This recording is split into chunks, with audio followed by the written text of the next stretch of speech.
Our winter emergency vehicle kit is kept in these two totes right here.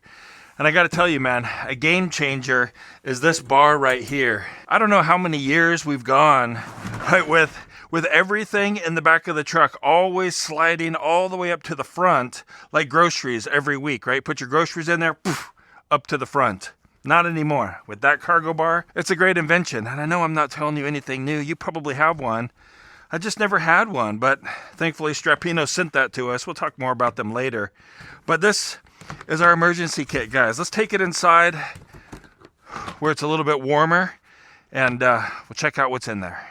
We've got two basic kits here. One is the vehicle emergency kit, and the other is the human emergency kit. Let's go ahead and we'll start off with the vehicle emergency kit first.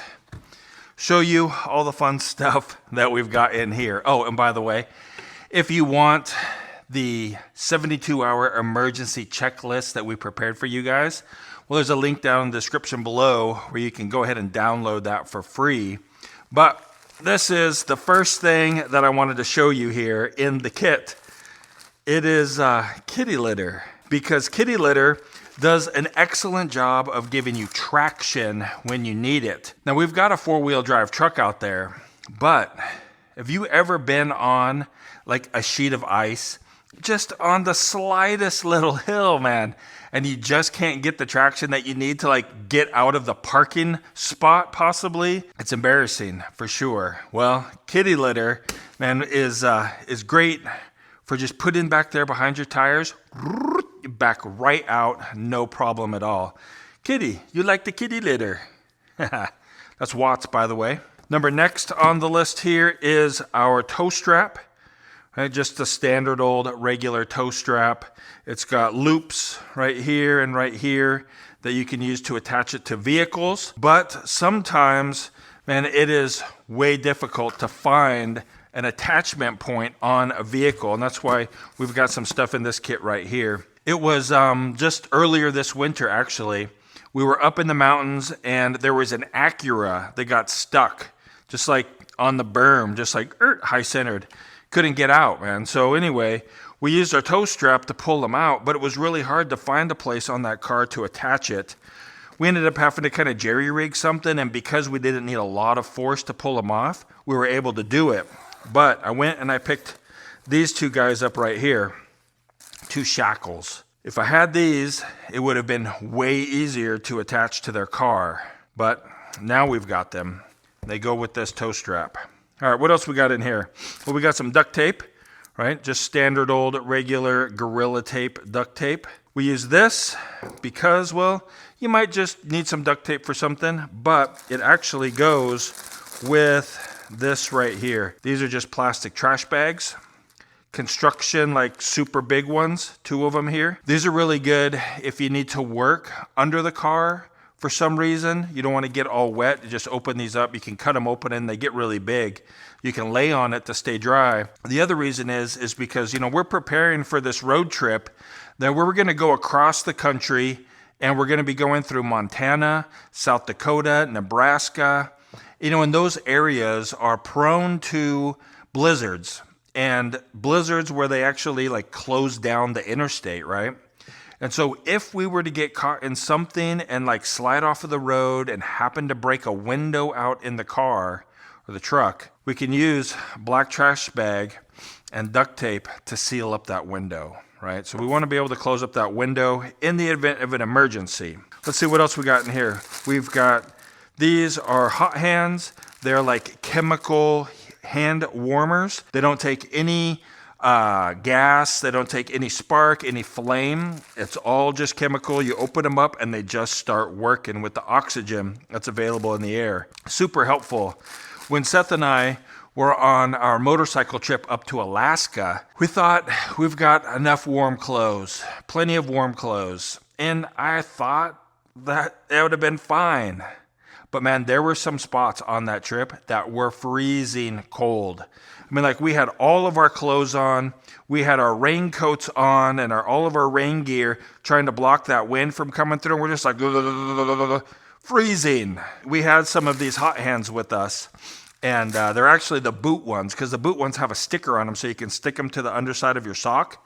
And we stuck them on the inside of our jackets, like inside here, on our, like right here, and then buttoned up, raincoats, everything, get all warm. But man, those things help so much, just keeping our core warm. And you get stuck on the side of the road in a snowbank, or you slide off of the road, no cell signal, not a lot of traffic out there because it's a blizzard, truck won't start. Having some of those guys to put in your sleeping bag with you, or to put under a Mylar blanket or something, super nice just to help you stay warm. And then extra gloves. These are thick, insulated winter style gloves with a rubber coating on them to help you stay dry. You got to change a tire. You got to, hook up a toe strap or something like that. Just nice to have extra gloves. These are in addition to what we would just normally have with us in the wintertime. Let's see, headlamp, because you never know when you're going to need a headlamp. I just keep it right here in the package. That way everything's together. It's already got its batteries right here. And it's just going to work when we need it, right? I hardly ever use a headlamp, but that one's in there just in case. We've got some zip ties. You never know when you're going to have to zip tie something up. For example, we were on a trip. We were over in Nashville, and it was snowing like a lot. And we got into an accident on the interstate. We just started doing circles right into the guardrail. And we dented the whole front fender, right? This truck was still drivable, but it was all dented up in there. And the that plastic liner inside that front fender had come loose and was rubbing up against the front wheel as we were trying to drive. And so had I had zip ties, I didn't at the time, but had I had them, I probably could have zip tied that up so that it was up out of the way of the tire as we were trying to drive. Another kind of funny thing is when we spun around like that and we hit that guardrail, Sarah, she was still pretty young. I think she still had a booster seat in the truck. She had a bicycle in the back of the truck, and we hit that guardrail, and that bike just took off flying, man. Landed in a tree. We had to get it out of the tree. But everything turned out fine.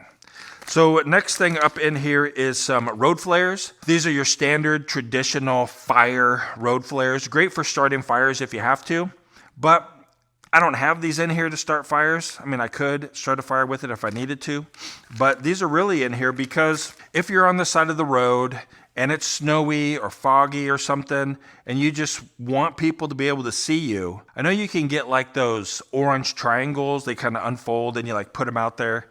I don't know, for me, maybe it's just something kind of subconsciously, but those orange triangles, they just don't say danger like a big ball of red fire in the road.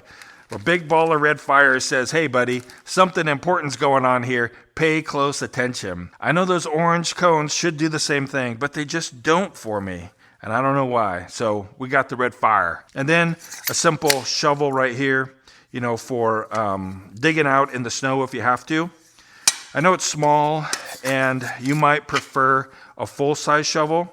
We'll probably throw a full-size shovel in the truck on this road trip, but typically speaking, this will get you out of whatever you need to get out of, and it's simple enough, Fix-A-Flat, I don't really like using Fix-A-Flat, but just in case, we've got it.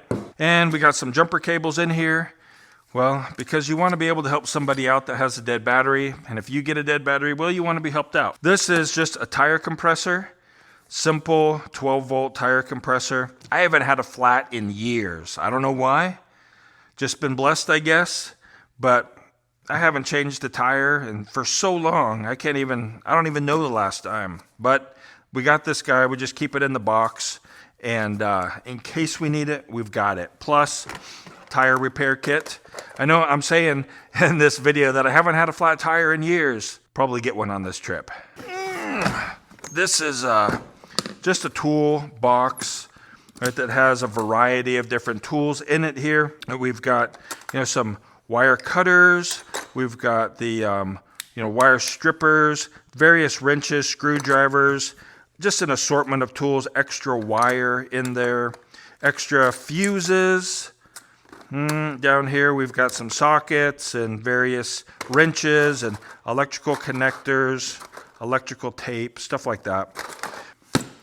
Just an assortment of tools in case you need it. Now, you know, when we drive a new truck, chances of something going wrong with that truck that I would need to repair or would even be able to repair in the field, pretty low, but you never know, right? So we've got this. And I remember one time we were pulling the trailer and I forgot to hook the lead that goes to the trailer lights. I forgot to hook that up out of the way, and somehow I pinched it. Like when I was making a tight turn or something, it got pinched, and then we didn't have any trailer lights. Well, if I had had this with me, I would have been able to repair that cable and everything would have been fine. But we had to make it the rest of the way with no tail lights because I got that cable messed up. And then this guy right here, these are some straps, and these straps are from Strappino. They're actually the sponsor of today's video. I want to show you how we used to keep our straps. Here's, oh man, our big mess. Look at that. That is not staged for the sponsor. That is my embarrassingly messy toolbox full of straps. But check these out. This is their 2-inch wide model here. And the cool thing about these ratchet straps is this spiral retractable system. It's kind of like a tape measure, but it's a tape measure for your straps. So when you pull it out, it just sucks it back in, right? Like that. And you don't have this big old long tail hanging out everywhere, making a big mess. And so when you're done with them, whoop, ratchet it back, goes right back in there.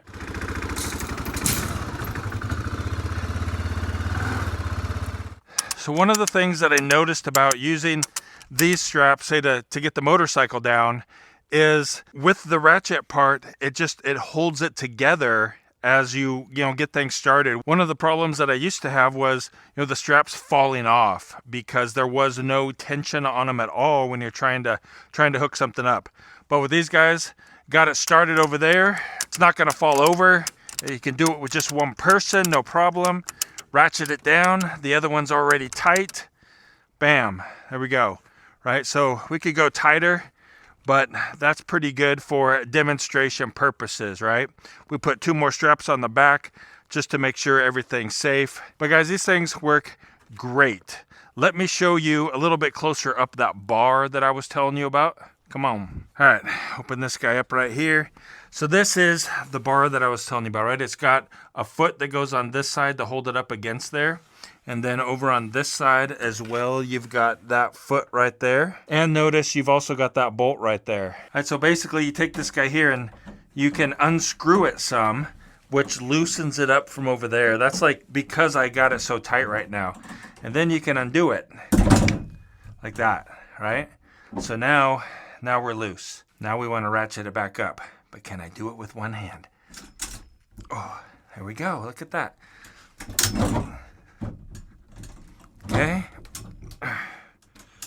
Get it there. Good. Then we tighten it back up. Now it's like super snug. I like to put that at the bottom. It ain't going anywhere. All right, so that's the bar. Those are the straps. Way nicer than our old strap system. Those are going to be the ones that we're running all the time now here with our truck and trailer. Also keeping it in our emergency kit as well. If you'd like to pick up some of these same straps and that cargo bar, check out the link in the description below. Let's get back to the rest of that emergency kit. Let's go ahead and put all of this stuff away, and then we'll bust open the human emergency kit. Whew. All right, now for the human kit. Take it out of here. Not necessarily in the order of importance, but just in the order that it fits in there. Number 1, we've got a butane stove, right? Just your standard butane stove. Pick them up at Walmart or anywhere. This one happens to be a Coleman, and we just keep a bottle of the butane in here. If I didn't mention before, this is a butane stove, not a propane stove. And we just put paper towels in here just to keep it from rattling around a little bit. I would rather use my jet boil. It'll take up a lot less space and it's more practical for what we're doing here, but Seth has our jet boil. He took a motorcycle trip this summer back to college. He went from Idaho over to the West Coast and then went down the PCH all the way down to San Diego and then went across through Arizona, New Mexico, Texas, Louisiana, and then up into Arkansas to Tennessee, because he goes to school in Tennessee. But anyway, he's got my Jetboil, so hopefully we'll get that back soon. So we've got some towels in here, which are just cushioning for that thing, and some more towels, cushioning, and you know, you never know when you need to clean something up. But these are just old kitchen towels that we don't use anymore. So let's see, let's go with this. It goes along with the stove. It's just an old pot that we got from a thrift store. We've got water, 2 gallons of water, because there's 2 people, Jules and I. This water could freeze in the back of the truck, no doubt about that. But, you know, we have used a lot of water bottles. You freeze them and then you put them in your ice chest as a, you know, to keep your ice chest cold, and then also you have drinking water later when it thaws. And we've never seen them break freezing them like that.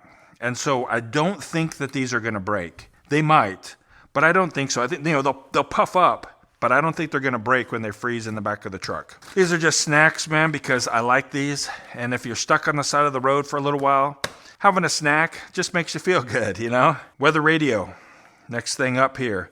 Just a simple battery-operated weather radio. You're stuck on the side of the road in a blizzard. It'd be nice to know, you know, what's going on with the weather. This is kind of our first aid kit. My dad got this for me. Thank you, Dad. But he got this. We got one for me and one for Seth for our trip to Alaska. And we'll open it up here and I'll show you what's inside. It's kind of basic, you know, just a basic first aid kit. And some simple emergency supplies. We've got a lantern here. This is an LED lantern. Pull it up, turns on. The batteries are in it. I don't keep the batteries in it because you've probably had things that have corroded because the batteries were left in it. So we keep the batteries out. And then just a Mylar blanket, super simple Mylar blanket. Rain poncho, just in case you need it, safety orange. And we've got a flashlight here as well. Batteries are not in it, but we have the batteries in the kit. Some ibuprofen, just in case. We've got a, what is this, fire starter kit. Still in the plastic, but it's got a striker, it's got a ferro rod.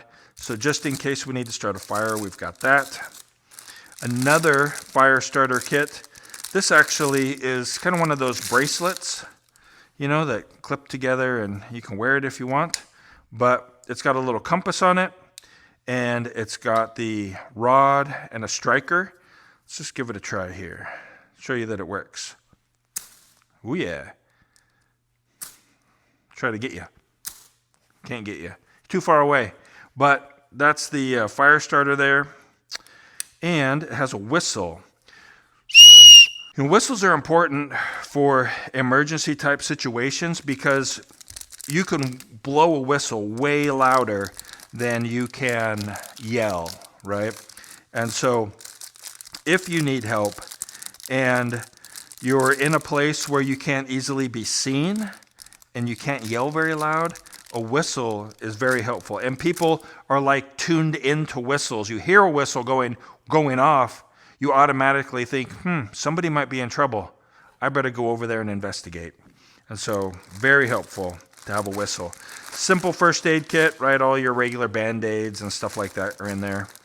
And extra pocket knife is in this box. We always carry this pocket knife, right, which is my Benchmade bug out knife. I love this knife. It's my favoriteest knife, and it's just one-handed operation, right? You can use one hand. The lock is great. I've never had it unlock on me accidentally. It's never opened accidentally. It's never unlocked accidentally. Clips into my pocket. It has a deep pocket clip here, so it goes all the way down into your pocket flush. But here's an extra one just in case, right? You lose your regular knife in the snow. Well, you got one. Here's a pen and a glass breaker right there. Never broke glass with it, but I imagine that it ought to work. And we've got some shears in case you need to cut somebody's clothes off, right? You can do that with these. And what do we got here? Some tweezers for tweezing. A little, kind of one of those cable saws for sawing tree branches and stuff. If you had to have it, man, oh, that'd be so helpful. But it's in the kit, so we carry it. And here we've got 2 chemical lights. Whoops. 2 chemical lights as well.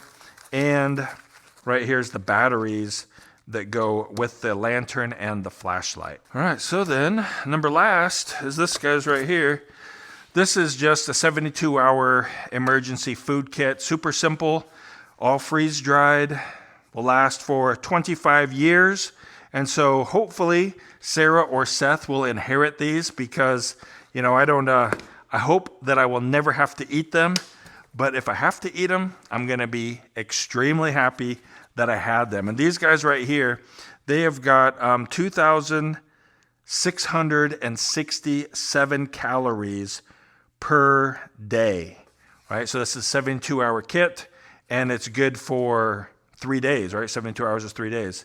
So 2,600 calories for 3 days. That's plenty of food for 3 days. This is not enough water for 3 days, but this is a winter kit. And so my hope is that if for some reason I had to use this, I had to be out there for 3 days, that there would be snow that we could melt.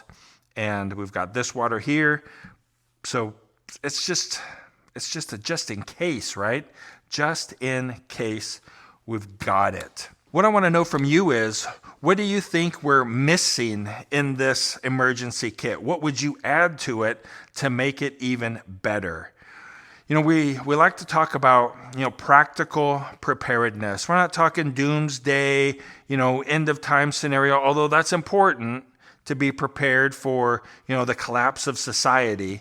And I think we're getting there, right? We're pretty good on that. But I really want to help folks just get ready for the everyday emergencies that come up, right? The things that are most likely to happen.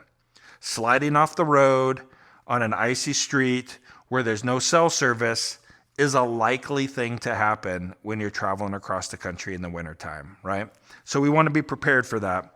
And like I said, we've got our 72-hour kit down below that you can download. There's probably a QR code on the screen here as well that you can scan. And don't forget about Strapino. If you need some straps and you don't want like that big old tangled up mess of straps, well, check out Strapino, man. Those straps are really cool. And they're a cool cargo thing that goes across the back there to keep stuff from sliding forward or from sliding back if you want to put it up against the cab. Works either way. You want to check out some cool hacks for your Mr. Buddy heater? Well, we've got this video right over here that you're probably going to love because like 1 million people love that video. And I think you'll like it too. So check out the Buddy heater hacks right over here. And we'll see you in the next video. Hope you have a really great day and keep smiling.